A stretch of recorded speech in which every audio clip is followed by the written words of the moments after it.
How do you say brother in Romanian? Hold on, I want to see. I mean, they have a lot of Slavic words, but I never heard them say brate. It's frate. Okay. So funny, yeah. It's like literally a combination of Romance and Slavic. Yeah.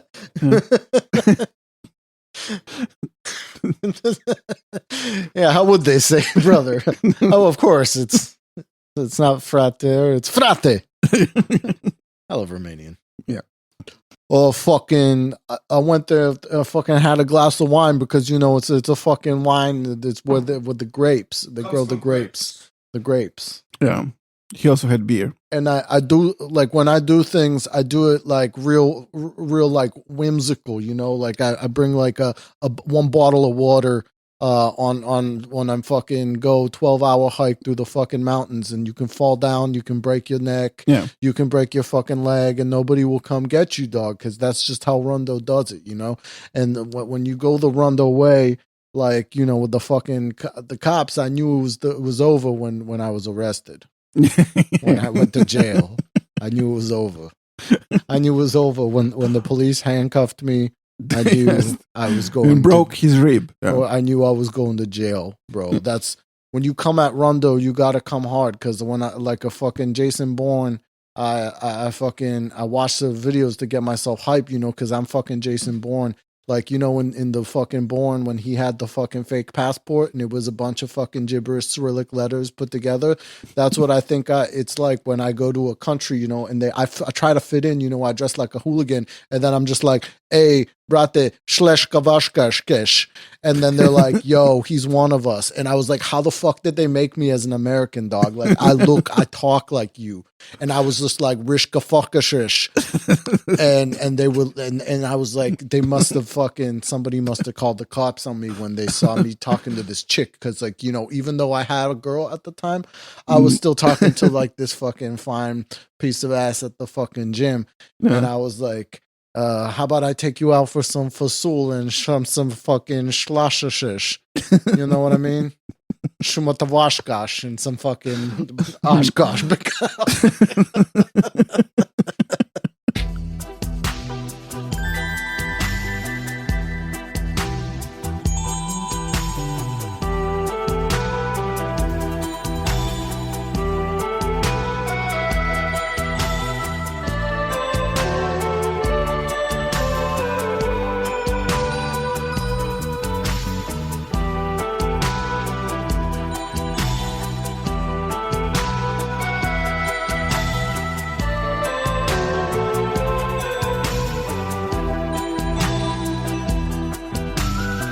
Welcome back to The Empire Never Ended with Boris and Ray. Hey, Jason Bourne also had a Croatian passport, I think. And yeah, and it had the gibberish. Yeah. It was like somebody just mashed the Cyrillic keyboard and came up with. But he had a Croatian passport specifically. Yes, with Cyrillic. With Cyrillic, okay, yeah. So dumb. That's some Rundo shit. Okay. Yeah. So yeah, that I don't know if that's going in the beginning or where that's going, but that is we're here for a news episode today. It's been a little while, and we're gonna get to Rob Rundo making a reappearance, a grand re-entry into the world of podcasting after being released from prison. What, like 6 months ago or something? Yeah. I guess you should say who he is. Yeah, but let's get to him later. Okay. Yeah. So yeah, no, it's the last time we did a news ep was back in February or January or something. It's been a while, and so a lot of stuff has happened in the meantime. And it was almost too much to start trying to sift through. Every time, I see something and I'm like, oh, that should go in a news ep. I jot it down, I put it somewhere, I bookmarked the link, and then going through it, I was like, holy crap, there's a lot of stuff. There's a lot of stuff happening in the world. Yeah. Like, I don't know, there's Grok's a Nazi now, turned into Savitri Devi like yesterday, and it's like, oh, I don't know if you saw that. No. Well, I guess the new Grok update made it Nazi. Okay. And Musk is done with that PC bullshit. And yeah, I know about that, but there was something specifically about Savitri Devi. It sounded like ceviche. Sounded like, okay. So Grok is an esoteric Hitlerist. Grok is an esoteric Hitlerist. I mean, people were asking it questions, and it was like, venerating the great, man beyond time. Okay. Hitler and stuff like that. So yeah, I mean, it's just living in the world today. We have a whole lot of things that could make it into a TENE news app, and so we'll try to make sense of it all. Or at least certain things that make the cut. And some things that I think I'm just not going to have in now because I found other things in the meantime, like Rundo's nude podcast. And so that might take up some time and switch things up on us. Oh, and also remind me just when we get to the O9A that I have an errata and correction to a previous thing that we said. It's important that we acknowledge our mistakes. Sure. We acknowledge our mistakes and we move forward. Yeah. And so, yeah, I'm sure, Ray, you've watched some Croatian news recently. Oh, yeah.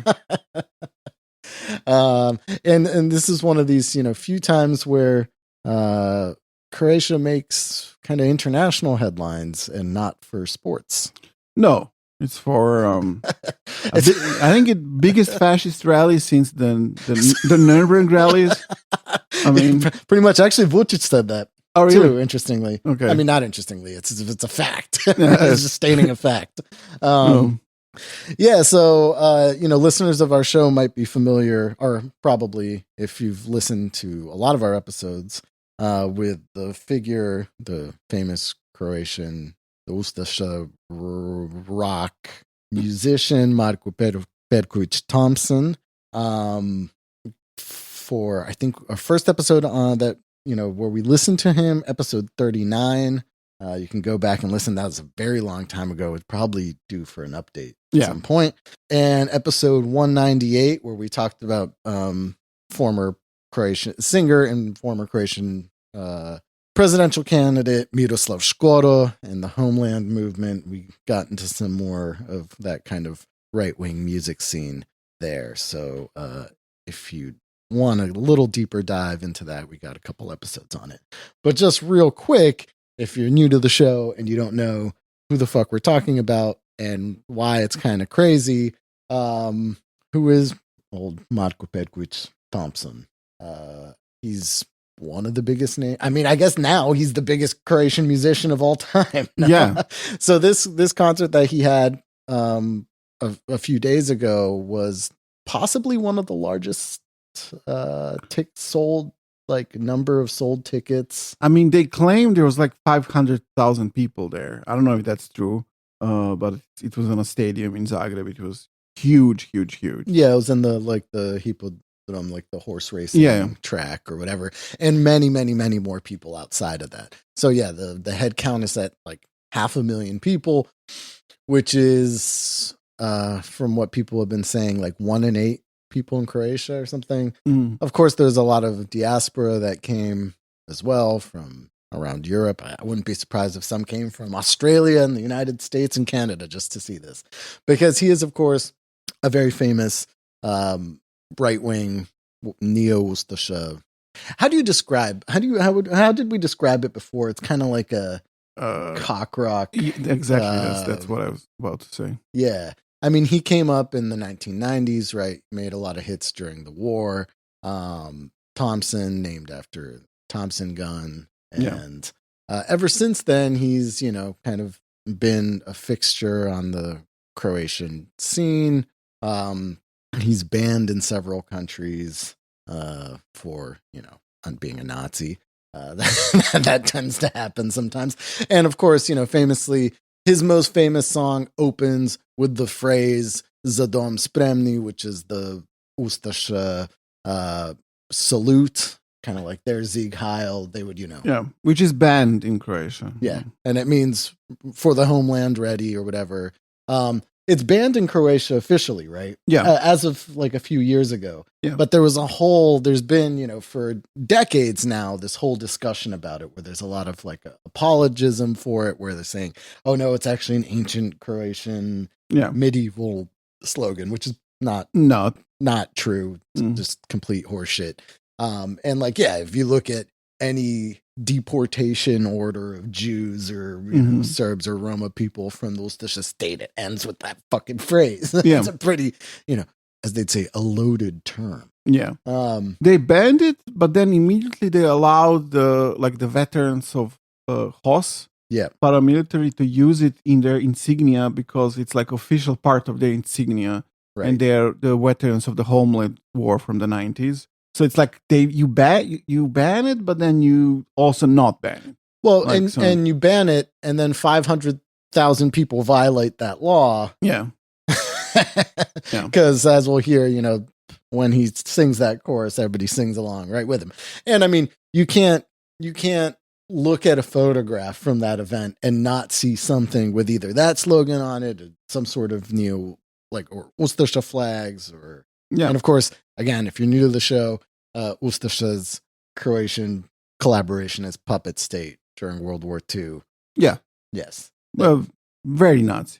Very Nazi. We have lots of episodes on them. Had their own concentration camps, killed a lot of people. Yeah.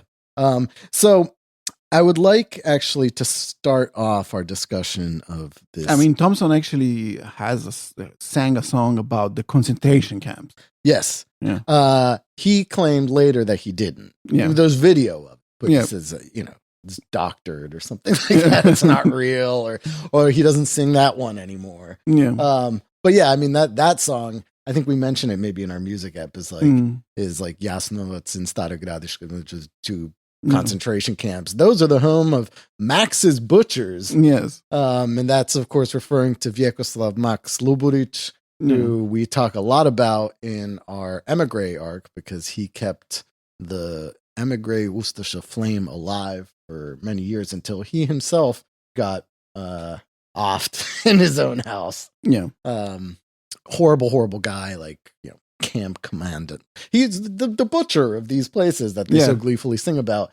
And then, did a lot of terrible shit abroad as well. Was he one of the guys who was butchered himself when he was off? Yes. It was one of those. Yeah. He when he was in exile in Hammer Spain, or something. And was, because I think we named that episode after the Cannibal Corpse song, Hammer Smash Face. Okay, yeah. The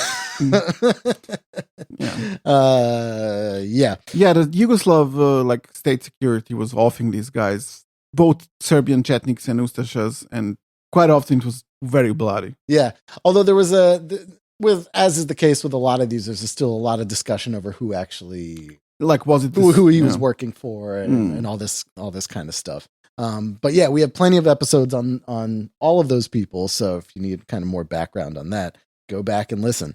But I would like to read a very short article, because this made it all over international headlines. Some of these articles in the English speaking media are better than others. And this one is just particularly bad. And this is from Reuters. Okay. So thousands in Zagreb for Croatian nationalist singer's record-breaking concert, July 5th, 2025. Tens of thousands of people flocked to Zagreb of Saturday. Okay, typo immediately. This has been up for days. Tens of thousands of people flocked to Zagreb on Saturday to attend a show by controversial Croatian nationalist rock singer Marko Perković Thompson, which was being billed as the world's largest ever paid concert. Police said more than 450,000 tickets had been sold for the concert at the Zagreb Hippodrome. Most of the streets in Zagreb city center were closed for traffic, and some 6,523 policemen had been deployed. Thompson, who has had concerts banned in several European countries, including the Netherlands, Switzerland, and Bosnia, is accused by critics of flirting with the ideology and iconography of Croatia's Nazi-backed World War II Ustaša government. The singer, who takes his name from the U.S. Thompson submachine gun and rose to popularity in the 1990s during the war that followed the breakup of Yugoslavia, rejects accusations that his songs glorify the Nazi-backed state. Historians say that the Ustaša systematically persecuted and murdered Jews, Serbs, and Roma between 1941 and 45. Thompson has previously said that his songs represent a love of God, family, homeland, and people. His fans, many young and carrying or wearing Croatian flags agreed. I expect it to be good, with great fun, lots of people, and an unforgettable experience, said concert goer Josip Gelangid. Okay, so let's go back. First of all, just the writing is bad. Whatever. Tens of thousands of people flock to Zagreb, but there's hundreds of thousands. Yeah. This is just immediately kind of weird contradiction there. Thompson, who has had concerts banned in several European countries, is accused by critics of flirting with the ideology and iconography of Croatia. I mean, he's using it. He's not flirting. Using it openly. No. And then, okay, historians say the Ustaša systematically. You wouldn't say, like, if you're writing about like Screwdriver, you wouldn't say historians say that, the Auschwitz was a death camp, It's not it's an established historical fact. It's not something that historians just say. Yeah. It's a very subtle form of revisionism. I'd say it's kind of not so subtle. No, like this kind of, because it ends on a happy note, right?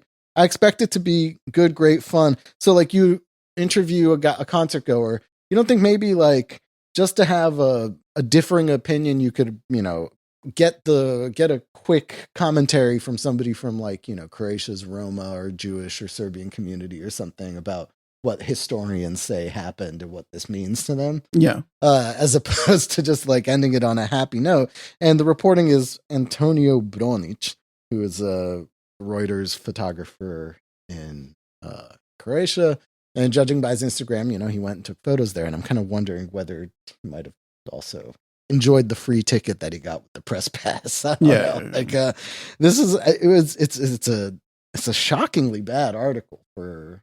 Like, no, I mean, like, of course, like there are Serb Jews and Roma people living in Croatia and in Zagreb specifically. They have their associations. They were not happy about this concert. Yes, I mean, you would expect that like Reuters would ask them anything, how they feel about this or whatever. Yeah. Or, I mean, because other headlines did a little better thing and said, neo-Nazi or neo-fascist singer. Yeah. Just kind of billing him as a nationalist singer. Yeah. Is also kind of diminishing the significance of it. And again, like, if you get 500,000 people to say, here, why don't you play it now for us?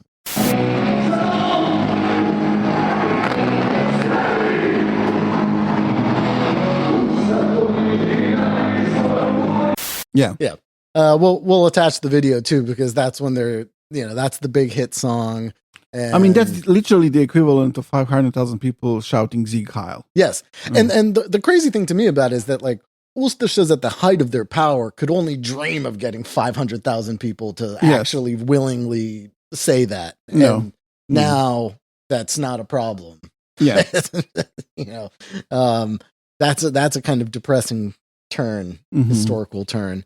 But yeah, I mean, so like you get articles like this, there's a lot of kind of downplaying of the whole event. People are like, okay, not everybody that went there was serious about it. And of course, Thompson himself, he can't be, you're reading into it too much. Cause of course, like this article says, his songs became popular in the war. He's named after the Thompson gun and all that stuff. And there's a lot of these kind of apologists or like people who relativize all of this, some of which are not like pro Ustaša. They have like this, the point that they make is talking about the war of the 90s and how he's popular because of that. And it has really nothing to do with the Ustaša stuff and so on. And he was in the war. And of course he, wanted to defend his village and blah, blah, blah, blah, blah, blah, blah. Which is all okay, whatever. But like he's using an Ustaša Sieg Heil equivalent in his song. Yeah. I mean, so. And doesn't change that. And he has a lot of other songs that have those kinds of references as well. Yeah. It's not like. Or could have just, for example, excluded that part of the song, like, which is like even the beginning of the song. No, instead he writes new songs, which are also kind of in that vein. Yeah. And of course, to make it even more TENE relevant, he wore a shirt. Oh, yeah. That's great. But this is only for the Ustaša nerds. Yes. I bet most people there wouldn't know what that means. Yeah. So yeah, he's wearing a shirt with. Hold on, I want to actually see if I can find the number. I think I have it here. I want to be correct. This is during the concert. Yeah. Yeah. So the concert, Thompson, while he's performing, he has a whole getup, by the way, that's made custom for the show. Of course, it's the biggest show of all time. Yeah. He has shoes made by Borovo. And so on his shirt, there's a number 03941158. And of course, people ask themselves, oh, what does that mean? Well, that is the prisoner number of convicted Neo-Ustaša terrorist Zvonko Bušić. Yeah. We have an episode on. Yes, we do. Episode 176, Croatian National Resistance Part 2, The Hijacking Years. And it is called The Hijacking Years because he is best known for hijacking TWA Flight 355 in 1976. And also for planting a bomb in Grand Central Terminal in New York City that killed a cop when they were defusing it. And very likely is responsible for a 1975 bombing at LaGuardia Airport that killed 11 people. And that was one of the biggest terrorist attacks in the United States pre 9/11. But it was never officially resolved, although a lot of people believe that it was Ustaša and Zvonko Bušić specifically. Yeah. So just a reminder of who this guy is, right? He's a guy who spent 30 years in U.S. federal prison for, air piracy and this bomb that killed a NYPD cop. And part of this just straight up Neo-Ustaša terrorist movement that existed in the 1970s. He was a member of the Croatian National Resistance, which was, based in Argentina and was kind of one of the main Ustaša terror groups active during the Cold War. So if there was any kind of doubt on where he stands politically, right, you could choose any other thing. Croatia, excellent at football. As we all know, that is what they're otherwise famous for in the world now. Is being a nation of 4.5 million people that do extremely well at the World Cup. You wear a jersey or something. Instead, you wear something with this prisoner number of a guy who was part of a neo-Nazi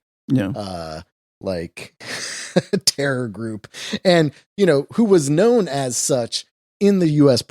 federal prison system. He had problems with leftist Jews, black nationalist groups, because he was associated with being in a neo-fascist terror group. He also had a Canadian wife who was American. Yeah. I thought she was Canadian. Julianne, American, who joined the Ustaša cause and was imprisoned, although she was not Croatian at all, not of Croatian origin. And while in prison, she was attacked by Lynette Fromm of the Manson family with a hammer. That's right. Yeah, I forgot about that detail. Yeah. And she got out, I think, before him, no?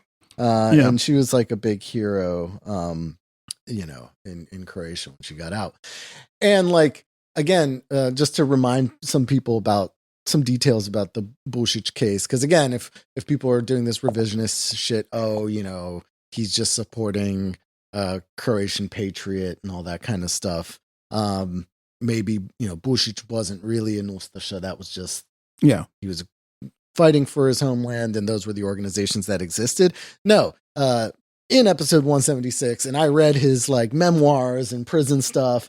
He most definitely, the way that he writes about things, and again, they tried to him and Julianne when they did appeals for their cause, they put in this kind of liberal human rights and anti-colonial messaging, kind of like the anti-Bolshevist bloc of nations, which, by the way, the Croatian National Resistance is part of. Yeah. But when he writes about things himself, he refers to Spengler.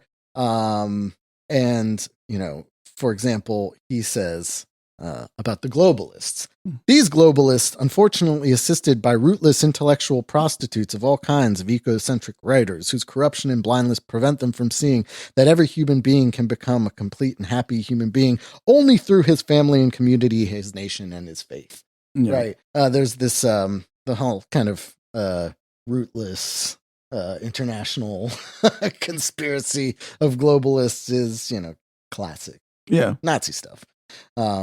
So, yeah, I mean, Bullshit himself did get out of prison right after 30 odd years, goes back to Croatia, concludes that it's still controlled by communists and that they never achieved true independence, and then offed himself in 2013. Yeah. So I guess, Thompson is honoring this fallen Croatian hero who gave his life. Who he gave the best years of his life to the U.S. federal prison system for, bombing LaGuardia Airport, Grand Central Terminal, and hijacking an airplane. Yeah. For Nazi reasons. Yeah. So, that's him, this controversial singer honoring a national hero. We should probably also say that we have episodes talking about the history of the Ustaša movement, like prior to the Second World War and during the Second World War. Not only episodes of like post Second World War Neo-Ustaša terrorists. We even have episodes about Croatian nationalist movement that preceded like the Ustaša movement itself, the Croatian Party of Rights and so on. So if people want to get into that, there's lots of stuff. Yeah, if you want to immerse yourself in the bad side of Croatian politics, then there you go. So yeah, okay, there's some pretty concerning things there already, right? Some controversial things. But kind of hilariously, the imagery of this whole thing could not have been more like corny and kitschy. So they had, how it's like popular now to do those like the drone pictures. What do you even call that? It's drone art. Drone art, I guess. Yeah. I guess drone art. They had a lot of this at this thing, but it was all like the cringiest like Catholic kitsch bullshit. So like the Virgin Mary and a heart and a big cross in the sky, and of course Croatian flags too. In addition to that, Thompson trotted out for one of his songs the retired bishop Ante Ivas to lead a prayer before one of their songs. This is a guy that, retired for age reasons. He was made bishop under John Paul II. And I think a lot of this definitely has to do with like sending the "we are the most Catholic place on earth" message that, just in case anybody forgot, because there's a new pope. And they didn't, the other Pope Francis was not very popular in Croatia. No, they considered him a Chetnik, I think. Yeah. A lot of the Ustašas, Yeah. Because he didn't ratify the sainthood of Aloysius Stepinac, the bishop who collaborated with Ustašas during the Second World War. Yeah, and who's like, what is how do you say it in English? He's the like the lower rank of a saint. Like he's not full saint. He's like blessed or something. How do you call it? Blaženi. Yeah. But like not only that, Francis did much worse thing. He made a commission which was supposed to determine if Stepinac is worthy of being an actual saint, and he invited like Serbian Orthodox bishops to join it, which is, I mean, why the Ustašas hate him. Yeah, so Francis was not very popular. The new pope, since they kind of seem to say that he's following in Francis's footsteps, probably also, I'd imagine, won't be popular. And they've already posted pictures of him. He was in Serbia before he became pope at some Catholic thing, and said favorable things. So I guess that's that's enough. But this is to really drive home the message, like, okay, we are Catholics, and that's important, because I think one of the things that like angered them about Francis is that he didn't really care about Croatia. Francis's kind of mission was much more global in scale, right? And Croatia is a tiny country. Who cares about it? I mean, when you have, all of Latin America and Africa where they're spreading and all this other stuff. He was kind of more willing to, just kind of write them off as whatever. Who cares? And I do kind of feel like this is a very deliberate thing to show. Okay, we have members of the high-ranking members of the clergy that are taking part in this. This is the nation and the church together. You kind of can't really do that type of thing without approval of the church. Mm-hmm. I mean, okay, he's a former bishop, but he's in good standing. He's not just some wacko bishop. He had some interesting problems too. I don't know if you've ever heard of him. Not sure. I mean, not too controversial. I mean, he did the whole Bleiberg thing, whatever. They all do that. But he he'd been working with Thompson for a while, and he had baptized Thompson's kids, and that was always kind of a controversial aspect of him. And then he got into some shit, this bishop, while he was bishop, with against loud music or something. Okay. And, a real old grandpa shit. Mm-hmm. And Thompson supported him, very ultra conservative. And then he takes part in the loudest concert. Concert. That not only okay, when you have any kind of big concert like that, it's not just the day of, right? The setup takes forever. Everybody in that surrounding area has to listen to all the sound checks and to this and that. It's it's a week-long process. But not only in the area, I was seeing people on social media complain who live quite far away from someone wrote that he lives 8 kilometers away from the place where the concert is taking place, and he can hear the sound check very loudly there in his home. So, I mean, Zagreb has it's a city of 1 million people. Yeah. More or less. So half a million people coming in, and the type of sound setup that you need in order to, reach that big of a crowd is just going to subject the whole city to this. Yeah. And of course, Zagreb is a city whose mayor is a leftist. Yes. And who got angry after the concert was finished. Yeah, I mean, it was such a lukewarm kind of anti-fascism, because now all of a sudden, this is one of the biggest concerts in history, whatever. Now all of a sudden the European Commission has something to say about it. The mayor of Zagreb's oh, we have to make sure this doesn't happen again. And it's you knew this was happening. It didn't just, happen overnight. Yeah. And before, I remember reading I mean, nothing unexpected happened. No, this is exactly 1,000% what everybody expected. It's just like every other one of his concerts, but much bigger. Yeah.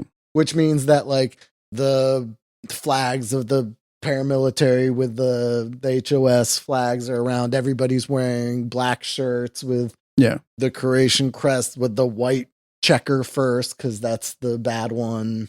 That's not allowed anymore. Mm-hmm. All these things which are against the law, and then written on their scarves and shirts and all this stuff. Everybody knew that was going to happen. And so when they asked him about it months ago, I remember when this first came on my radar, I don't know, when it was first announced, and they asked the mayor of Zagreb, what's his name?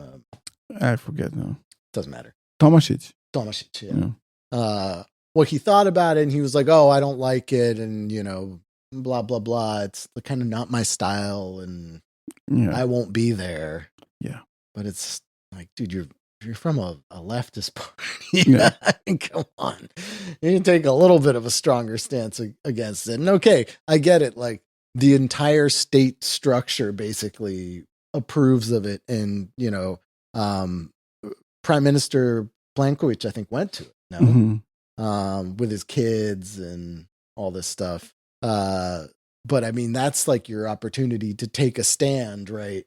About not only an anti-fascist stand, but the quality of life for your citizens, people who might not want to have, fascist slogans pumped into their fucking house. And those people walking around your streets drunk and and so afterwards it all of a sudden became a thing. Yeah.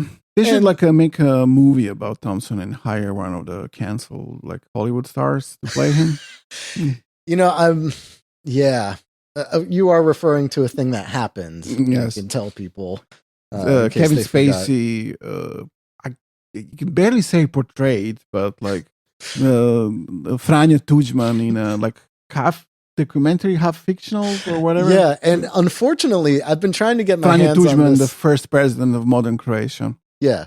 And he basically does the President Underwood, but he's like, I'm here in Croatia. I'm taking a stand for it's super bizarre, but nobody's ever really seen it because it had a very limited theatrical release in Croatia. Mm-hmm. It's made by basically an Ustaša filmmaker, Jakov Sedlar, who before that made a documentary about how Jasenovac was actually not that bad. Right, the Ustaša death camp. Yes.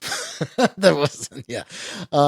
It's a thing I've really, really, really wanted to see. Mm-hmm. But I think you have to basically contact the filmmaker and organize a screening, which is very unfortunate. It's very high up on my list. And yes, in the Thompson biopic, who could they get now? We were even invited to go to a podcast to talk about that film. Yes. Oh, that's right. Yeah. The Boatman Dan Beckner's podcast, but before they went on their hiatus, but we couldn't find the fucking film to watch it. Yeah. Mm-hmm. Shit. Yeah. So yeah, I mean it's the whole thing is a very depressing spectacle. I don't know. I guess you could say this is the logical end result of decades of indoctrination from mostly, the HDZ party in and out of power for the last, since independence. This is something that would have been unimaginable in 1941. Definitely. And is possible now. And, you see a lot of I just read comments and, Bulgarian Nazis came to support their Croatian brothers and took pictures. And then a lot of dumb comments it's good. We should show, I don't know, the Serbs that how many of us will come out to defend the homeland. And it's right. 'Cause that's a thing right now. Yeah. I mean, it's sad and ridiculous. Yes. Anything else you want to say about that, Ray? I mean, I don't know. It's just a really depressive, horrible thing.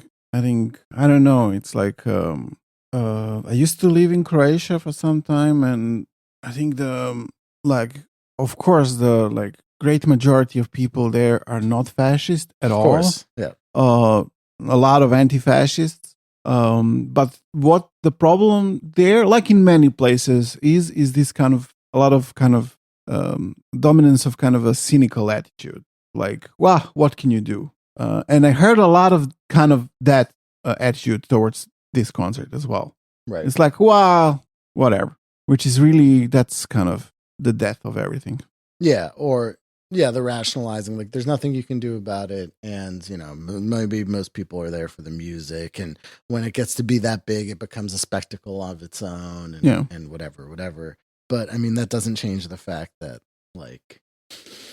it is what it is. And the people that are coming, with those shirts and with those flags and stuff like that aren't just, accidental passerbys or going there because of the music. And this was very encouraging for them. You can see lots of comments on social media. They're very active and kind of very proud that they were able to do this. Yeah. And of course, the irony, I think this was brought up before in some of these articles about it, is that Croatia has a huge workforce shortage, massive emigration to, especially since they joined Schengen, to Western European countries to work. So the entire stage and all that was built by migrant labor mostly from India and the Philippines and the likes. There we are. I mean, yeah, sad shit. But moving on. Staying in the kind of Balkan theme right now, and revisiting a very old and dear friend to us, or friends to this show. I'm, of course, talking about our favorite Montenegrin members of the Order of Nine Angles. Oh, yeah. This case specifically, we can start with Mirna Nikčević. Should we say a little bit? Should we say what the Order of Nine Angles is just briefly, or? I mean, it is kind of, we are the O9A people, but yes, go ahead. Nazi Satanist, founded by a weird guy from Britain called David Myatt, probably in the 70s, maybe 80s, who's definitely a Nazi since at least the 60s when he was very young, was mentored by Colin Jordan, kind of quite infamous Nazi from Britain, was a part of Combat 18, the terrorist group started by Charlie Sargent and his brother that existed in the late 80s, early 90s. I mean, still exists, I guess, which had contacts or was infiltrated by cops, intelligence, so on. David Myatt also claims that he had a Gladio connection, but you can never trust that guy. He's a liar. He's also a pedophile.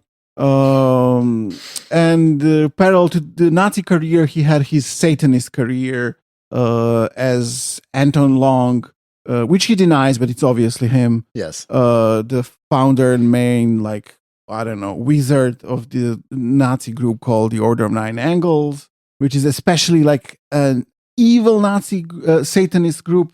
Unlike, Church of Satan and so on, they actually say, we believe in entities. We're not atheists. We, pray to whatever, Satan or dark gods. And we do human sacrifice, and we're pedophiles and so on. And it's a thing that exists still. And it was mostly for a longest time, it was David Myatt and his best friend, Richard Moult, known as Christos Beast, who is this painter, musician from Britain. But in late 90s, early 2000s, it became more widespread, but not actually widespread. It was like a Yahoo messaging group. It made it to the internet and then kind of popped up in random corners of the planet. Yes, and in the US also, they had an Nexion, which is how they call their chapters in the US, which was called Temple of Blood, led by Joshua Sutter, who was for 20 years an informant for the FBI, also one of the leaders of the Atomwaffen division, a Nazi terrorist group. The FBI who bankrolled his publishing house, Martinet Press, which is where he published all the Temple of Bloods. Yeah. Heinous, terrible fucking things. And so since we started doing this podcast, we found out and researched for some time and wrote a pretty big, long article about it that's available on Medium. We found out that there is actually a Nexion of the Order of Nine Angles in Montenegro, which was led by this couple, Nikola Polexic and Mirna Nikčević. And Mirna Nikčević used to work, she was a part of the Montenegrin diplomatic corps. Yeah, she was lower embassy staff in a few different places. Was fired because of anti-Serbian chauvinism that was in the media. Yeah. And her husband, Nikola Polexic, I guess he used to be a metalhead or something like that, edgy metalhead, Satanist guy, but he became, since our podcast started, in the meantime, he became a priest in the Montenegrin Orthodox Church, which is a non-recognized Orthodox church. I think, I don't know if something changed in the meantime, but no one really, other Orthodox churches didn't recognize them as a legitimate church. Not other legitimate churches. No, yes. They're recognized by other illegitimate churches. And he became a priest in a really fast way. He has no theological education. No, none. Clearly does not know much about it. No. And he became a priest while being an active Satanist and giving anonymous interviews as a Satanist. To Jake Hanrahan on Popular Front. Yes, talking about the Order of Nine Angles and such. Yeah. It's clearly him. We talked about that a lot on our podcast. And that's also interesting because one of the things that it's characteristic for Order of Nine Angles, they had this concept of so-called insight roles, which means that you need to, for a period of, sometime, few years or something like that, assume a role that's really kind of the opposite of what you actually are. Right. So if you're a Nazi and all of them are Nazis, you join a leftist organization or become a priest, which is something that it was even discussed and so on. So he became a priest while being a Nazi, while being a Satanist and a Nazi. And then he was somehow, we kind of broke the story. Yes. That he's a Satanist. And maybe now because of that or some other reasons, he's kind of stuck with being a priest. Yeah. Well, we'll get to that. Yeah. So yes, thank you, Ray, for the kind of quick summary of the O9A and Mirna Nikola.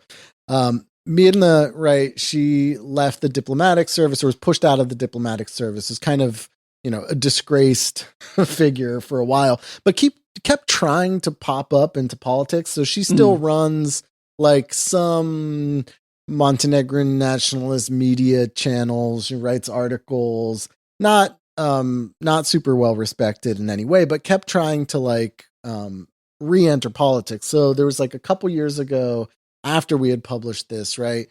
We saw that she was running for some local office in the former royal capital of Cetinje, where they live. And had this really hilarious campaign video that was like weird and occulty. But since then, she hadn't really been. She's officially a liberal. She's officially a liberal and I think a leftist. She identifies as such. What was also, but I mean, okay, we were the ones that revealed that she has a picture. Like we have a picture of her reading. What was it, Iron Gates, or yes. Which is the publication of the Nazi Satanist Temple of Blood, a pro-pedophile publication. Yes, a book written by Joshua Sutter. Yeah, but what was also kind of weird was that when she was running in those elections, there was another guy on the same list of like candidates for parliament or like local whatever government who later became the like mass shooter of Cetinje. Right. Cetinje is a very small city. I mean, Montenegro's tiny. It has 500,000 people. Yeah. Cetinje is maybe like 40,000 or something. I guess. I think less. Yeah. But it's had 2 mass shootings. Yes. In the last like 5 years, which is statistically highly. Yes. It's Montenegro doesn't have that many mass shootings, period. And for some reason it's had 2 and they happen in Cetinje. Yeah. And so if you believed in some sort of kind of cursed whatever. Yeah. I mean, they were connected to the Atomwaffen people who are the, ideologues of mass shooting. Yeah. So, but I mean, I don't know. I mean, there's no connection there other beyond the fact that they were on this list. But again, it's small town politics, basically. But since then, and she failed to make it into whatever lower office she was seeking, or her party didn't. And so she'd kind of at least politically disappeared from the radar until just like last month, when her name appeared on the list of people to be appointed to the council for the Consumer Protection Council of Montenegro. Okay. And this, of course, surprised many people because, again, she is, for reasons that aren't related to our revealing that she's a Nazi Satanist, is a controversial person in Montenegro. So obviously, that caused some problems, and that didn't last very long. Yeah. So the government, I think here I have this article from the 2nd of July that she had been stripped of her role on the Council of Consumer Protection Council, which was decided on the 30th of June. So again, she keeps trying. I'll give her credit. Like, okay, I don't know what else I guess you're gonna do if you're I don't even want to say politician. I mean, she's not. I mean, she's trying to be. I guess she's a failed politician. She's a disgraced politician. Yeah. But she keeps trying to make her way into things. And so, I was kind of surprised to see that. And I mean, both of them are disgraced, whatever they do. It's their, right. And kind of not very successful, but they keep doing it. Like they manage to do it. Like they don't give up. Like this guy is wearing a priest's robe still. and everyone more or less knows that he's a Satanist. I mean, well, so that's the question, and I guess we can move over to Nicola now, because I've been curious about this for a while, because about a year ago, so if you're curious about, so the Montenegrin Orthodox Church, which is, like Ray said, it's not a canonical church that's recognized by other major churches. Yeah, because most people in Montenegro are Orthodox Christians, and almost all of them are members of the Serbian Orthodox Church, which has its own bishops and organization there. Even the ones who are like identify as Montenegrin and not Serbian, and are supporters of Montenegrin independence and so on, are also members of the Serbian Orthodox Church, except these people. Yes, as Ray said, the church is not recognized. Most people are members of the Serbian Orthodox Church. The Montenegrin Orthodox Church has been trying very hard to make itself mainstream, except that it, of course, split as well. A few times. A few times, but most recently was 2 years ago or a year and a half ago. We have an episode on that split. That's episode 228, Bishop Boris's Little Coup, Montenegrin Orthodox Update, where we talk a little bit more about what exactly happened there. But basically, the church split into two parts, one following the former head of the church, who goes by the name of Mihailo. Well, he's the current also head of the church. I mean, if you recognize his authority. Well, I mean, he is the boss, no? Well, no, because Bishop Boris, who was Nicola's mentor, basically put himself in charge of the church. Oh, you can't put yourself in charge. Well, Montenegro has a historical tradition of these these large people's assemblies or whatever, dating back to centuries. And the people chose Bishop Boris. Sure. So that's where he gets his legitimacy from. So, and basically that small church has now split into at least, it is now two churches, because one of the other guys that had been started off his own spinoff is now with Mihailo again. Oh, okay. But that was the first split was the Orthodox Church of Montenegro. So, when we released this is a big problem for them, because they have maybe 10 priests. Yeah. No, I mean, they have a problem getting priests. That's why priests are some priests are Satanists. That's how a Satanist became a priest. Yeah. Because it's virtually impossible, to it takes a long time to become a priest in any legitimate church. Yeah. We go over that a lot in these episodes where we talk about how these churches work. But basically, to go from a subdeacon to a deacon, from deacon to a priest, takes years and years and years and years. And Nikola Poliksic, the O9A Nazi Satanist, was able to do this in a matter of 6 months. 6 months or a year. It's something completely ridiculous, right?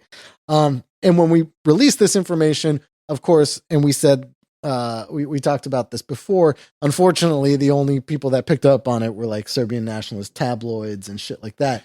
I mean, this is the guy who was in direct contact with Joshua Sutter and Temple of Blood, and together they did editions of... he called Sutter one of the living gods or something. Yeah.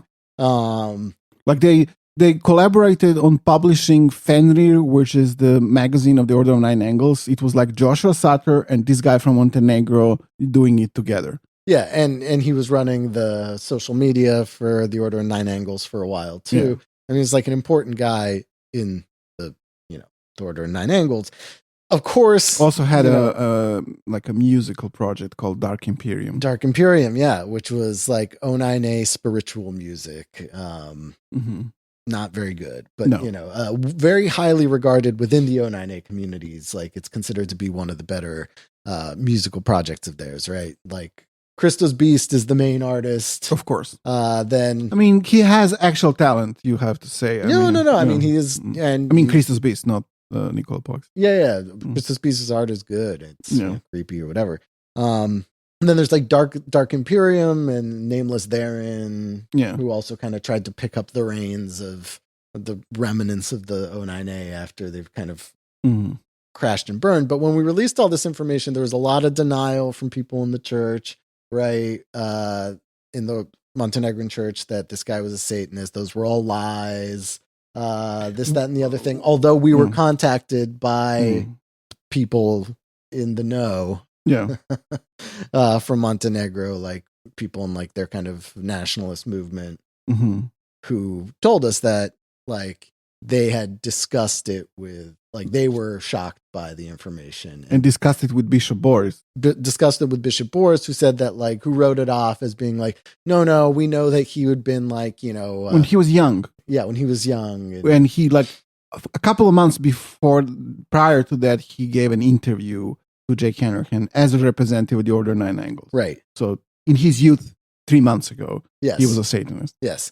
And so there were all these kinds of denials.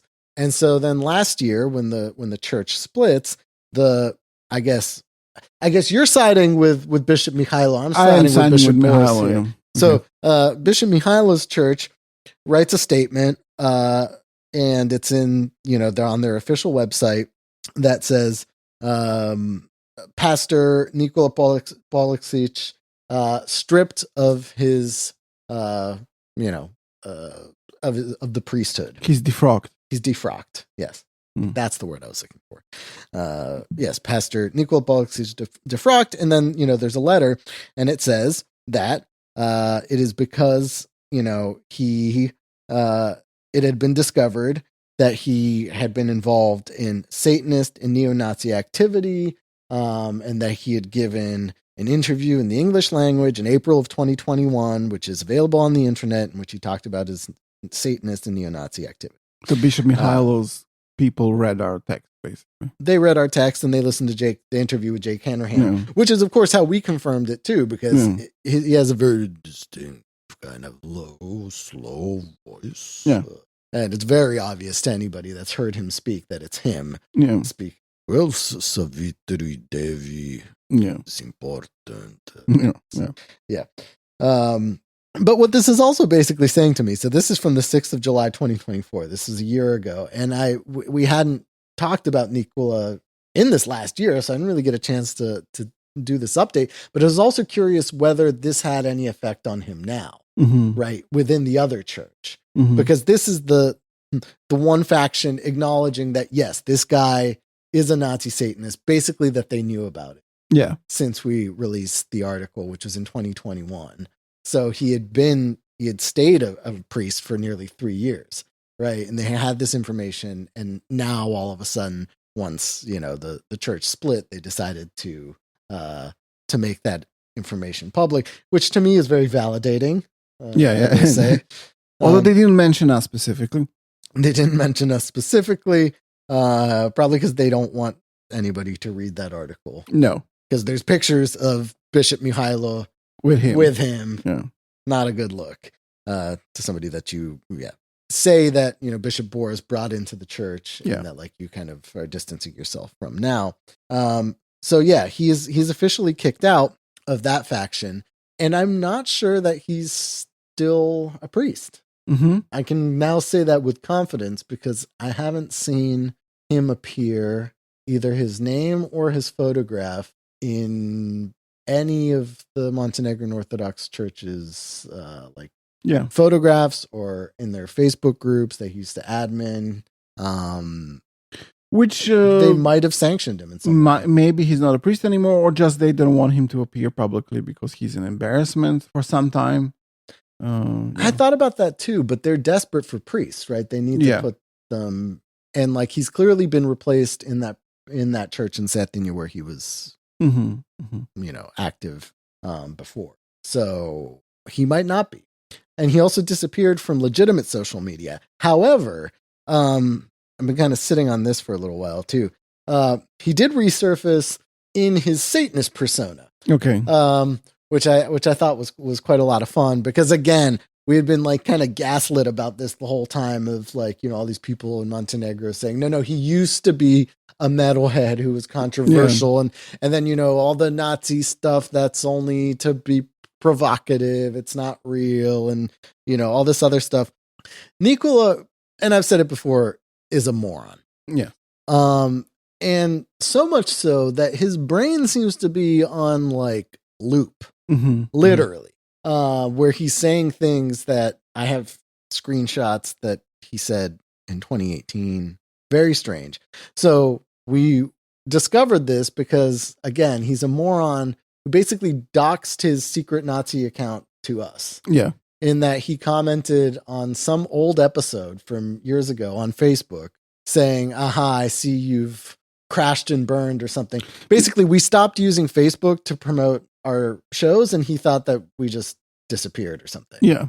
That, of course, I was like, who's that with the profile picture of famous British pedophile Jimmy Savile? Yeah. I friend him. So it's not only his Nazi persona, it's his pro-pedophile persona. It's his pro-pedophile persona. So yes, this I see this and I'm like, okay, this has got to be like an O9A person because that is the type of person that has, Jimmy Savile as their profile picture.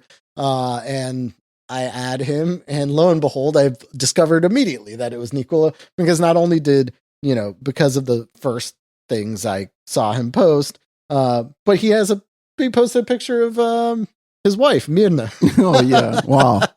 What an idiot. In these, like, very, I gotta love him because the aesthetic is so poor. He still uses, like, these photographs with, like, early, like, I don't know, 2009 like filters that make things like bright and look like the kind of thing that looked cool a while ago, and he I guess still thinks is.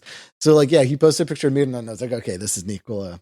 He eventually deleted that picture, but so his if there was any doubt that he was not a Nazi Satanist anymore, it's completely dispelled by the screenshots I have, which, it's him posting pictures of Hitler with little hearts around it. Of course, what's her name? Maria Orsic. Yeah. Which is a fake person who was head of the fake real society. Which I think we're hopefully going to do some episodes on. In the lore, she's like Croatian. Yeah. Right. And then again, his brain's on loop. So I saw him.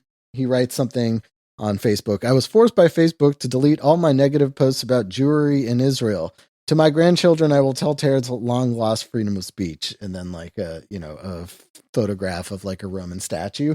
And I was like, wow, this is really familiar. This is like what he wrote before. And so I opened up my file of screenshots of his, and lo and behold, there's a post, but it's written in Serbo-Croatian, Montenegrin, which is more or less the exact same thing from October 10th, 2018, about how Facebook forced him to delete his pictures of Hitler. Yeah. And that, blah, blah, blah, Zog, freedom of speech. Yeah. How come Thompson can do it and Nicola can't? Oh, that's not fair. Yeah.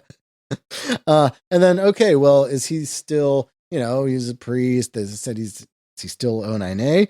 Yeah, there's the picture of David Myatt with Gateway to the Edge of Fire, painting, the Green Damask Room by Richard Molt. Behold the gate, now almost completely open, already felt the rising over the planet from time to time, observed by those who are silent inside. And the old man sinks into the acausal. It's some, Acausal is a big word for the 9 angles. Big thing. And then, of course, there's Albert Speer, Jimmy Savile again. And then he spent, and if I needed, I also needed to just verify that it was, in fact, his account, not some other random one who might know Mirna, maybe another secret O9A person. He was obsessively horny posting on this I don't know, occult witch influencer person on YouTube. And at one point he starts using his actual government name YouTube to write because she's here with her boyfriend. He's like, he cannot find a better GF, not even in his dreams. And that's mostly he would just comment you are so beautiful, I love my you are so and he hinted that Dark Imperium might be back, which is interesting. So big news. Yeah, that's the big news in the O9A music world, is that the album's getting ready to drop. So We're going to get some new Dark Imperium. We can listen to an 8-minute track called like Agios O Satan or something. Yeah. And so, yeah, there's a little Nikola and Mirna update for you guys. Maybe not a priest, definitely still O9A and a Nazi. And pro-pedophile. I mean, Jimmy Savile raped like probably thousands of children. Like one of the most prolific pedophiles. Yeah. It is Savile, isn't it? Savile, yeah. Fuck me. Nah, it's okay. I think a lot of people say Savile. Yeah. I heard that before. There were even some people like in the like Satanists that were like friends with him that were like, profile pic, bro. Like, what the fuck? Yeah.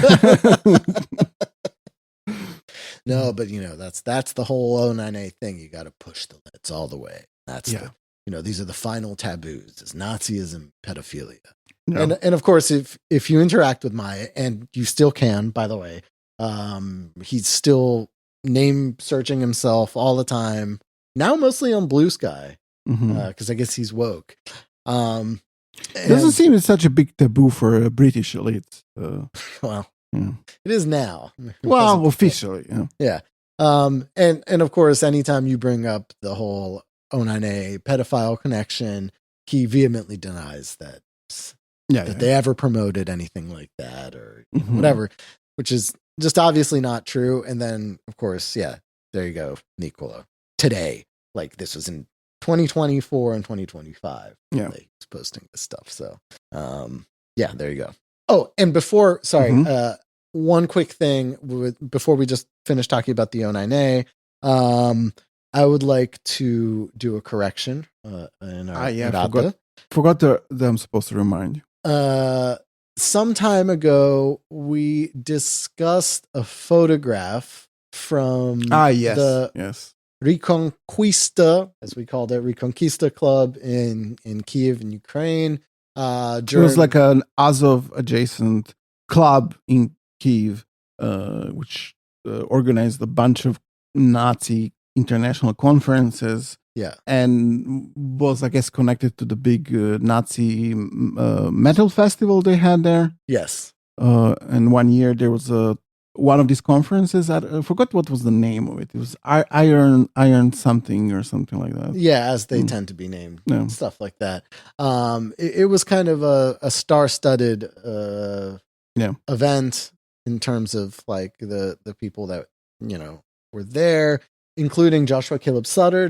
He was in the audience, and also Atemwaffen guys were in the audience. And speaking was the guy from the German black metal band Absurd, who killed a teenager, of course, went to jail and became a Nazi legend, and had a the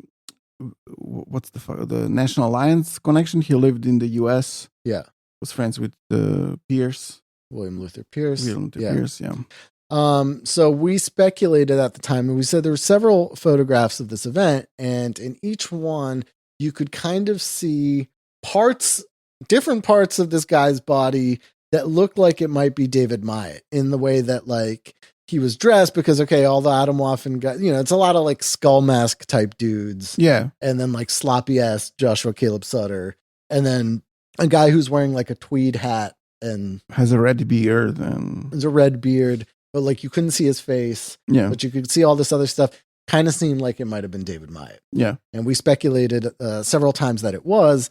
And someone sent us a photograph from a different angle. Yeah, a listener of ours did some really good digging, because we had actually been looking around. Yeah. We hadn't found another angle of this photo, and revealed that it is not, in fact, David. So, correction there. I guess he's still not showing his face. But it's very bizarre that someone would look like that. Somebody... Well, is it? I mean, that's probably like the fascist scene is roughly split between like the kind of the skull mask jock types, and then the dudes that wear like tweed. Okay. You know what I mean? That like he wants to be like the old school kind of gentleman fascist, or whatever. There's like the whole type of dudes that dress like Italian guys from like the 1930s too. Yeah. So seeing as how it's the close to the 4th of July, I did noticed that Patriot Front did a little 4th of July rally in Louisville. And not much to say about that other than that, they always look funny, but they've gotten a little bit better at marching. They seem to have a little bit more coordination, and they have drums. I don't know if they have drums. They had that before sometimes, but it's, it looks a little bit better. They're getting their shit in order a little bit. And Rousseau, who we talked about, their comical looking leader who wears that stupid cowboy hat. Yeah. Very like tight shirt revealing his muscles, has been appearing on some more mainstream for this world, aka InfoWars, to talk about his opposition to Zionism, stuff like that. I guess they were financially destroyed, so now they're okay with having just open fascists on. Or and also addressing the Fed accusations. On InfoWars, which is funny. But Patriot Front's still around, but not to me. Rousseau wishes he could be the shining star of the modern American Nazi movement. Yeah. But he's not, because that was always Rob Rundo. And Rob Rundo, I think we talked about this maybe in one of our last news episode. I think that was before he was released from prison. It was kind of obvious that he was going to be released. Yeah. Because he somehow his case managed to go before like the most right-wing judge in California, who basically said, yeah, well, as a quick reminder of Rob Rundo. I mean, he's basically the Jason Bourne of American fascism, no? That's what he would like to say, yes. We've talked about him on on several episodes before, right? He's the will to rise guy, their white nationalism 3.0, which is supposed to be rejecting the old models of like, I think 1.0 was like Rockwell and the American Nazi Party and like the uniforms, and then 2.0 is like whatever kooks and stuff like that, and 3.0 is like let's pretend like we're from Europe, and but also from New York. Yes, I mean he actually is. He has an insufferable New York accent, which I don't usually mind so much, but I mind it on him because I don't like him. Yeah, and so it makes it's like his group is Active Clubs, right? Yeah, Active Clubs, which are now all over the place, all over the world. Which are basically like, they like to say it's just an MMA, training club for boys. So they have this kind of clean white nationalist fascist image to them, like sports and so on. Right. No drugs. No drugs. And he didn't like, I think, Atomwaffen division and types that we talked about previously. Yes. But I think they have some overlap in membership. And also like the National Socialist Order on their website, or actually American Futurist or whatever, like, which is like Atomwaffen Division after being renamed, had a section of like support for like prisoners of war, as they call them, Nazis in prison and so on. And there were like only Atomwaffen people there and Active Club people, I think. So there's obviously some kind of a relationship. I mean, I think there's a relationship. There's a lot of overlap in any like the American Nazi scenes, because people go from group to group, movement to movement. And they're probably the same generation. And so, I mean, for example, like one of the big guys in the Will to Rise media project, Media to Rise, I think he was like the main like filmmaker of the bunch. Yeah. Was like a former World Church of the Creator dude in Montana, which I think does not fall into the 3.0 category. No. He became 3.0 by rejecting, or by changing his image. Yeah. And so Rundo famously, right, he gets a federal case because of violence that happens in California between anti-fascists and them. He fled the country once, got back, was deported back. Case got thrown out. He fled again. Case reopened, and was living as he liked to say on his podcast a million times, when you're living as a fugitive, as a fugitive, as a fugitive, as a fugitive. Yeah. I think we're going to have a master cut. Sal's going to make us a master cut of some of the highlights of that fucking podcast. He was of interest to us too, because, he really, part of the white nationalist 3.0 thing is basically, imitating, especially Eastern European, like, fascist aesthetics and practices. So like the whole fight clubs thing was a very big thing in like Russia, Ukraine, Poland, those like Eastern European countries have big culture, and amongst anti-fascists too, of like fight clubs and MMA stuff, down to like the aesthetics. They wear like Adidas a lot, and all that kind of stuff, or how they imagine like hooligans to look. Yeah. And he also was a fugitive mostly in the Balkans, right? Right. He lived in Serbia, Montenegro, Bosnia, Bulgaria, Greece, Romania. Yeah. Because he had initially spent a lot of time in Ukraine. Yeah. Had a connection with the Reconquista Club, right? Had a connection with the Reconquista Club, and had a connection to, had a podcast with White Rex, Dennis White Rex Kapustin, the guy who is now leading the, what's it called? The Russian Volunteer Corps. Yeah. The Russian Nazis fighting on the Ukrainian side in the war, who've, made headlines. We've talked about them before. They've crossed over into Russia and caused some trouble. They had a podcast for a while. He lived mostly in Serbia and was kicked out at one point in like 2020, and then bounced around, was living underground. When he was arrested in Romania, he was found to have several different fake IDs, a fake US passport, fake Croatian ID, fake Croatian passport, right? I think it was just an ID, but like, he was going around the EU with it. Which is like, okay, so Croatian passports in the past were, I think, like a bunch of like Serbian mobsters had them, who had like Croatian mobster connections and like war criminal connections from both sides. And I think the way you would get them back then was like from a Croatian consulate in Mostar in Bosnia and Herzegovina specifically.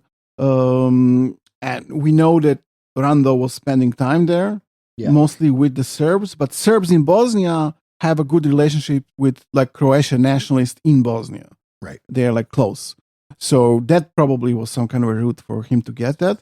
But having a fake US passport, that's crazy. It's pretty sketchy. And it's, some of the journalists following this, and he likes always emphasizing how much like certain journalists followed him around, like Michael Colborne from Bellingcat specifically, like doxed him a million times, and he's like, that's just evidence how much like I irritate them. Yeah, which is like, he also made that easy on himself. Like he revealed his location in stupid ways. He got deported from Serbia because he took part in an action. He organized local Nazis to do some very high profile activities as an American guy. I mean, they attacked like an anti-fascist monument to the Yugoslav partisans in the Red Army who liberated Belgrade, and like which was opened just a days before that by the president of Serbia and like Russian, the Russian embassy, right? Because there was an eternal flame. This is a monument that has existed since the war ended, but the Russian embassy, I forget what anniversary it was. Yeah, I mean, I guess this is 2020. So whatever. They renovated the park or something. They renovated the park and they added an eternal flame. that hadn't been there previously. Rundo, who had spent the previous basically all of COVID networking with Serbian Nazis and kind of organizing them. We talked about this in before with him appearing in that hilariously bad rap video, which had the dudes that looked like they were like golden eye renderings of humans. Yeah. Like just it's like ugly guys. And of course, he took part in this action where they extinguished the eternal flame. The Russian embassy obviously got very pissed about that. They take that seriously, considering that they had just opened. Yeah, there was a statement by Russian government against him. So, like, he's saying, the journalists, they fucking, I'm a thorn in their side, and that's why they, they waste whole fucking budgets just following me around the world, you know what I mean? Following Rundo. He likes talking about himself in fucking third person. That's Rundo. He fucking, I really hate him. He really irritates me. But yeah, he kind of brought all that shit upon himself. So yeah, those journalists that have been following him around, they brought up the fact that, like, he wasn't getting prosecuted for, say, having a fake U.S. passport, which is a big deal. I mean, like, you serve prison for that. Yeah. You know what I mean? That's not an easy thing. So, let's promote the idea that he's fucking snitch and fed, and that's why he's out. Yeah, I mean, which is like, quite possible. I don't know how you get a fake U.S. passport. I don't understand how that would even work. Yeah, and how they just kind of ignore that. But either way, yeah, when he was arrested in Romania, I guess, over a year and a half ago, deported to the U.S., ended up having his trial, all that stuff, and got out with time served because he spent like a year in jail while awaiting trial. So now he's free. And I'd known this for a while. I always look at their channels and stuff, mostly because, like, if you've been listening to the show for a while, you know that that's like the source for me for Nazi rap, oftentimes, because he's the one that decided that it was okay for Nazis to rap in the U.S. Kind of broke that ice, but also had a theory how it's actually white, right? Because white people, they invented instruments. Yes. They invented recording equipment, like, whatever. And that's why it's okay. Because that was in a podcast that he did with White Rex, right? Who's now in Ukraine.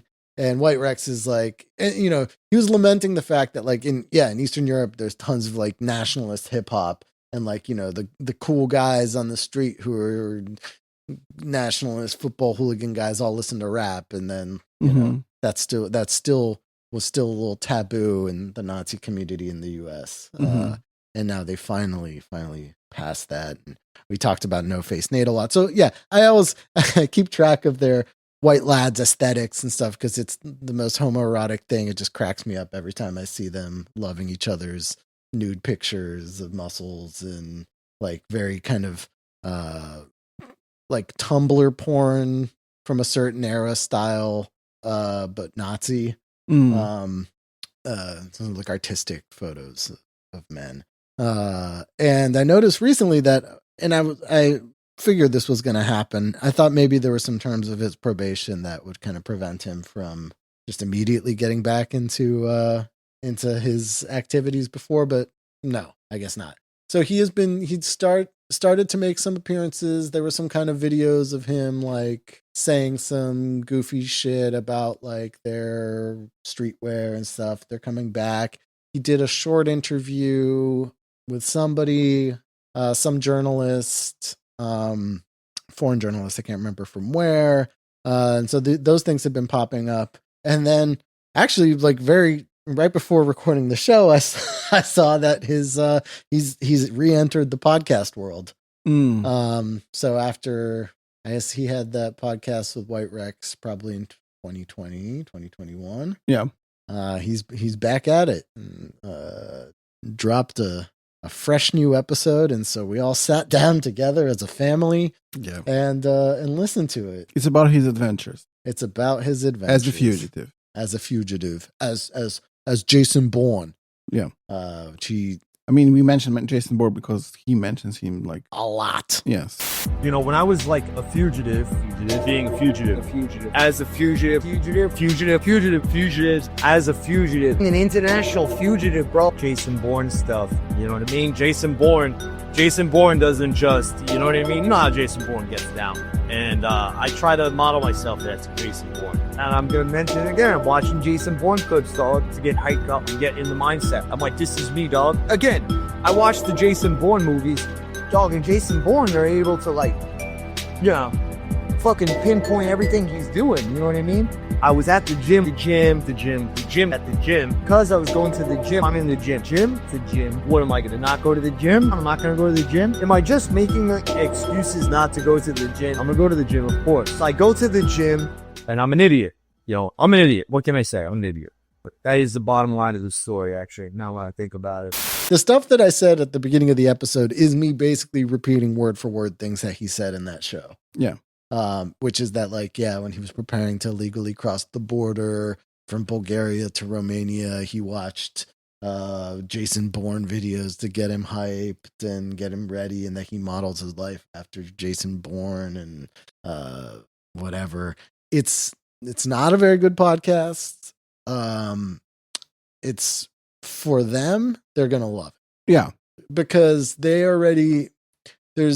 he has an image in like the Nazi community in America, especially like with like the Patriot Front types, the Active Club types, the 3.0, that he is like the pinnacle of like manhood. Yeah. To them, like both they look up to him physically. Of course, like all those groups have like kind of strict rules about like weight and health and stuff like that. They don't want no fucking fat people and shit like that. You got to get in shape. And then also like his reputation as like their Jason Bourne, international man of mystery. Yeah, he talks about a lot how he illegally crossed borders between different Balkan countries, and how he, when illegally crossing from Bulgaria to Greece, he was hiking for 12 hours, and it's no joke. And he only, for some stupid reason, had one bottle of water with him. Because he's whimsical. Yes. That was his big word for the fucking... Yeah. Yeah, but he went to Romania and not to Greece eventually because of love. Yes. And that's why he was fucked in the end. Right, because he wanted to be closer to his girlfriend. I had erroneously said wife before, because I thought they had actually married. I'd heard that in some circles. Yeah. She's from Serbia, and Romania would be closer for them to be able to see each other.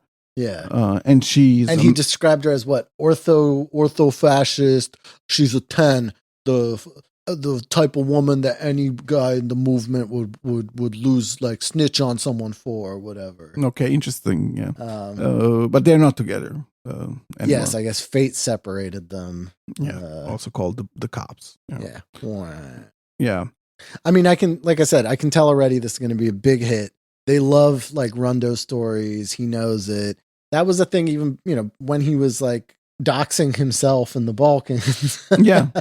That like, he's saying, oh, the journalists are so preoccupied.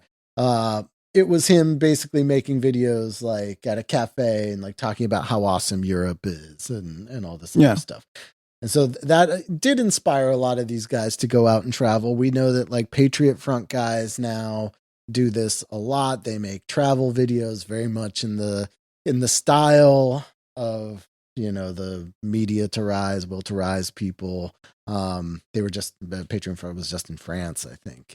Yeah, I mean he mentions Jason Bourne so many times in this video. I think that movie is basically like what Gladiator was for Ralph from Sopranos. Yes, he's obsessed. Murdered wife. Yeah. Oh my God.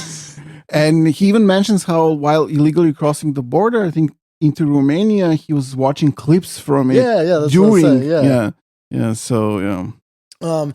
It's part of what made it so cringy, and at points like made me like convulse from the cringe, like inducing seizures. Was him like showing off that he like could fucking say words in different languages. Yeah.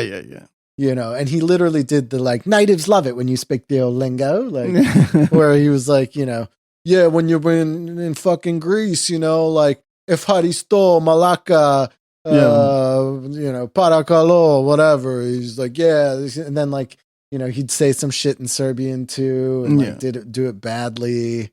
And then be like, oh, I'm so sorry, man. Like, whatever, like I'm trying. Yeah. In the whole episode, it's like 56 minutes of him telling the story of his arrest. Yeah. Up to his arrest, right? So his life on the run, There's some interesting things in there if you've been following Rundo for a while. So he does tell you kind of where he went and all these things. The big message and lesson from his story is actually comes from a different movie. No, it's not Jason Bourne. It's from Heat. Right. He cites this is why he in the end was arrested in Romania because of love. This is what got him. And there's a lesson in Heat there that when I guess De Niro is talking with Pacino, he says that something like you need to be able to drop everything when you feel the heat in like 5 minutes. Yeah. And so this is why you can get attached to people and so on. Yeah. Yeah. Talks a lot about working out and how that ultimately led to his downfall because he got arrested at his gym, right? And he would switch up gyms and all that stuff, but like he was so persistent at going to the gym that kind of did it. Yeah. Very obnoxious guy. Yeah. Funny. It made me say slurs against Italian people.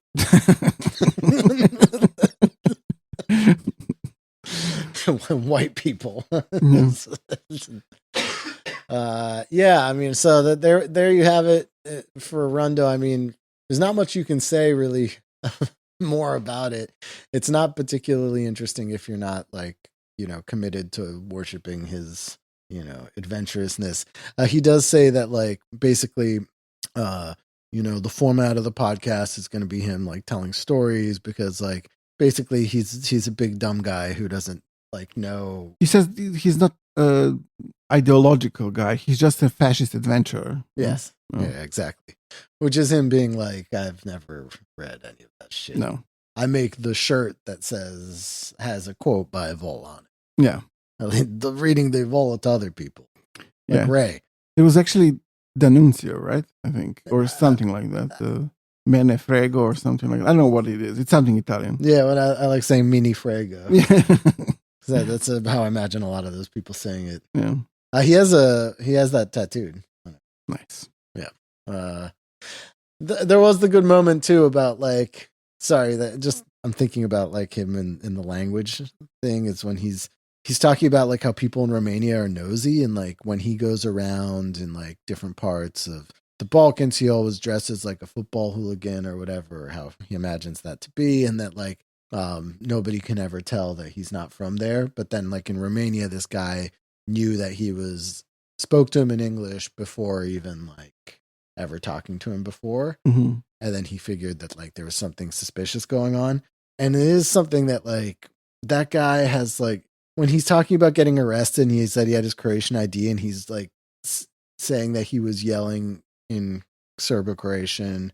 Mm-hmm. He's like, yeah, some Hrvatski. Yeah. And like clearly like nobody would ever believe that. Yeah. No. And like, I think that like he would be so easy to make as a foreigner for a lot of people that like, he's giving this idea to these, whatever impressionable Nazis that listen to him that like, yeah, you can go to Eastern Europe and fit right in. You'll, all you got to do is learn a couple words and they'll all love you and you'll marry a 10 and like all this stuff.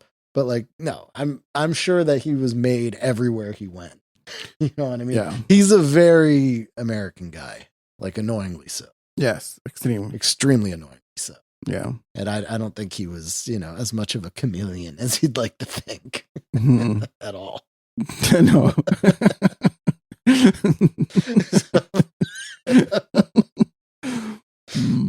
But he's sad now that he didn't settle down with his wife in Serbia and had a career in picking fruit, I think. Yeah.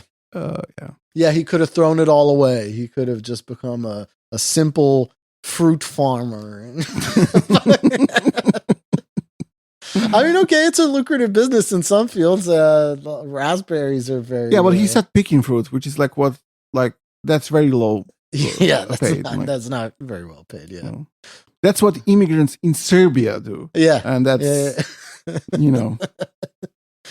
Well, I mean, I remember from his previous, like, before he got arrested, like, videos and podcasts of him talking about, like, the markets and how you can know how fresh everything is because you see the he thought that everybody selling things at the market is like selling their own grandma shit. that grew that, and that is not the case at all. I mean, I love those markets all over the region. Yeah, they're very nice, and I've shopped at them before. But like he had a very kind of American rose tinted opinion of, and I think I said this way before on episodes before. It always cracked me up too because he always thought that like he didn't realize that maybe a lot of those vendors aren't Christians or something. He doesn't know. Lots of Roma vendors. Yeah. People that might not meet his strict racial categories or the ethnicities that he's decided to support. Yeah. So he doesn't like Albanians. He doesn't, No. Okay. I remember that because he did all those, like, when he was in Serbia, he did those videos and humanitarian actions for Serbs in Kosovo. And then like a bunch of Albanians like posted, like commented, and then Rundo would be like, go get your fucking carpet to fucking pray on. Like, you fucking donkey or whatever. Like, yeah. What an idiot. Very much so. So yeah, that's I think it for our news for today. I think we've gone on long enough. There's more that we could do at another time. I didn't even get to the rap that led me to finding Rundo's new podcast, which is maybe something for another episode, another day. So yeah, thanks everybody.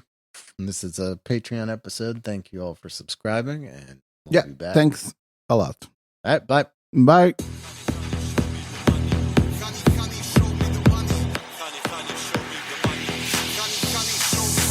I will give you what you need. 100% guarantee.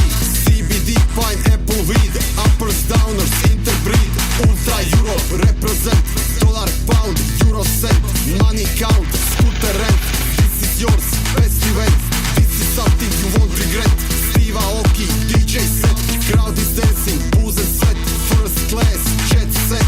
You will need the reservation. You will need no explanation. Every day should pay accommodation. I will sell you your sensation.